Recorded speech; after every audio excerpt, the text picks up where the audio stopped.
ಈಗ ನಿಮಗೆ ಡ್ಯಾನ್ಸೇ ಗೊತ್ತಿರಲಿಲ್ಲ, ಆದ್ರೂ ಕೂಡ ಫಿನಾಲೆ ತನಕ ಬಂದಿದ್ರಿ, ಹೇಗೆ? ನಾನು ಎಸ್ಸು ಬಂದವಳೆಂದೇಟಕ್ಕೆ ಆಶ್ಚರ್ಯ. ನಾನೇ ವಾಸಿ ಇವಳಿಗಿಂತ ಡ್ಯಾನ್ಸ್ ಮಾಡಿದ್ರು. ಇವ್ಳು ಯಾವಾಗ ಡ್ಯಾನ್ಸ್ ಕಲ್ತು ಡ್ಯಾನ್ಸರ್ ಅಂದು ಅಂತ ಇಲ್ಲ. ನಿಜವಾಗ್ಲೂ ಇದು ನಾನ್ ಡ್ಯಾನ್ಸರ್ಗೆ ಸೋ ಇರೋದು ಅಂದಾಗ ಎದ್ಕ ಒಂದ್ಸರಿ ತಿರುಗಿದ ತಕ್ಷಣ ಎಲ್ಲ ಪರ್ರ ಅಂತ ಸೌಂಡ್ ಬಂತು.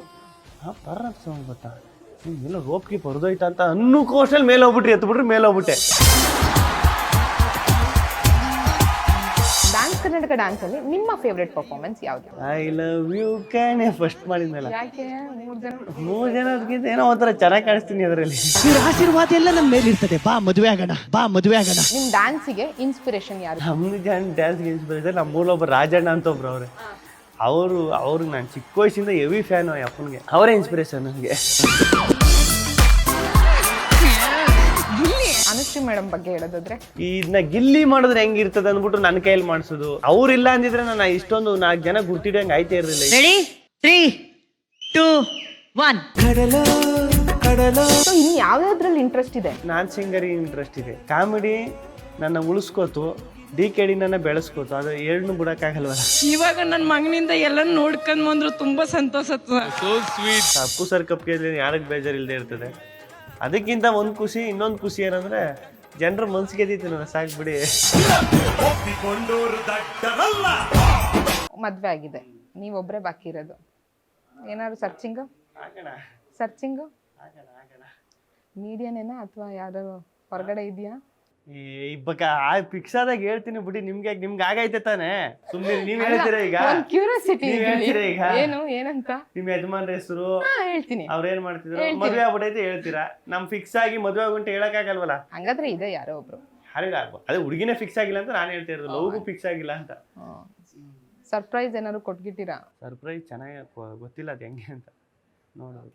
ಸರಿ ಗಿಲ್ಲಿ, ನಿಮ್ಮ ಬಾಲ್ಯ ಹೇಗಿತ್ತು ಅಂಡ್ ಕಾಲೇಜ್? ಅಲ್ಲೂ ಕೂಡ ಯಾರು ಹುಡುಗಿಯರಿದ್ರ, ಲೈನ್ ಹಾಕ್ತಾ ಇದ್ರ, ಲವ್ ಇತ್ತ? ಮೊದಲೇ ಹುಡುಗಿಯರಿಗೆ ಲೈನ್ ಹಾಕೋದ್ರಲ್ಲಿ ಫೇಮಸ್. ಲೈನ್ ಹಾಕೋದೊಂದಿಗೆ ನಾವು ಹುಡುಗಿರು ನೋಡ್ತಿದ್ದೋ, ರೇಗಿಸ್ತಿದ್ದೋ, ಮಾಮೂಲಿ. ಬೈಸ್ಕೊಂಡಿದ್ದಿತ್ತ ರೇಗಿಸ್ದಾಗ? ಬೈಸ್ಕೊಂಡಿರೋದು ಆ ಹುಡುಗಿ ಬೈಲಿಲ್ಲ, ಪಕ್ಕದಲ್ಲಿ ಒಂದು ಅಜ್ಜಿ ಬೈದ್ಬಿಟ್ಟಿದ್ಲು ಒಂದ್ಸತಿ. ಆ ಹುಡುಗಿ ಸೈಲೆಂಟ್ ಆಗೇ ಇತ್ತು. ಇಲ್ಲ ಅಂದ್ರೆ ಲೆಕ್ಕ. ನಾನು ಹುಡುಗಿಗೇನು ಮಾತಾಡ್ಸೋಣ ಅಂತ ಹೋಯ್ತಿದ್ದೆ, ಪಕ್ಕದಲ್ಲಿರೋ ಅಜ್ಜಿ ಸುಮ್ಮನೆ ನಿಂತ್ಕೋಬೇಕಲ್ಲ ಬಸ್ಸಲ್ಲಿ, ಆ ಅಜ್ಜಿ ಬೋದ್ಬಿಟ್ಟಿತ್ತು. ಅಂದ್ರೆ ರೇಗ್ತಂದ್ರೆ ಮಾತಾಡಿಸ್ತಾ 1-2 ಸಲ ಬಸ್ಸು ನಮ್ಮ ಕಾಲೇಜ್ಗೆ ಹೋಯ್ತಾ ಇದೆ.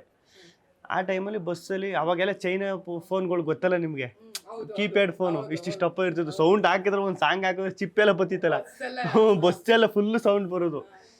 ಬಸ್ಸಲ್ಲಿ ಹೋಯ್ತಾ ಇರ್ಬೇಕಾದ್ರೆ ನಾವು ಹುಡುಗಿ ಮಾತಾಡ್ಸೋಕೆ ಟ್ರೈ ಮಾಡ್ದೆ. ಹುಡುಗಿ ಹಿಂಗೆ ತಲೆ ಪಕ್ಕ ಮಾತಾಡ್ತಿರ್ಲಿಲ್ಲ. ನಾನೇನು ಮಾಡ್ದೆ, ಫೋನಲ್ಲಿ ತೆಗೆದ್ಬಿಟ್ಟು ಸಾಂಗ್ ಹಾಕ್ತೆ. ಹಂಗೋ ಹಿಂಗೋ ಹೆಂಗೋ ಇದ್ದೆ ಹಿಂಗಾಗೋದೆ ನೋಡೋ ಅಂತಮ್ಮ ಅಂತ ಸಾಂಗು. ತಿರ್ಗಾ ಹುಡುಗಿ ಕಣ್ಣು ಲೋಡೆಡ್ ಕಣ್ಣು ಅಂತ ತಿರ್ಗಾ ಇನ್ನೊಂದು ಸಾಂಗ್ ಹಾಕ್ತೆ. ಐಸ್ ಕ್ಯಾಂಡಿ ಕೊಡಿಸ್ತೀನಿ, ನಂಬರ್ ಕೊಡೆ, ಡೈಲಿ ತಿನ್ನಿಸ್ತೀನಿ ಇಡ್ಲಿ ವಡೆ ಅಂತ ಅಜ್ಜಿ ಅಷ್ಟೊತ್ತು ಗಂಟ ಸುಮ್ಮನಿದ್ರು. ಆಮೇಲೆ ರೇಜ್ ಆದ್ರು, ಅಪ್ಪ ಕಿಮಿ ಕಿತ್ತಾಯ್ತೈತೆ, ಇನ್ನು ಏನೋ ಹಾಕಿದ್ರೆ ನೀವು ಹೋಗಿ ಆ ಕಡೆ ಕೇಳೋಗು. ಆ ಹುಡುಗಿ ಪಕ್ಕದಲ್ಲೇ ಐತೆ, ಆ ಹುಡುಗಿ ನಗ್ತೈತೆ ನೋಡ್ಬಿಟ್ಟು ಮರ್ಯಾದೆ ಎಲ್ಲ ಹೋಯ್ತು.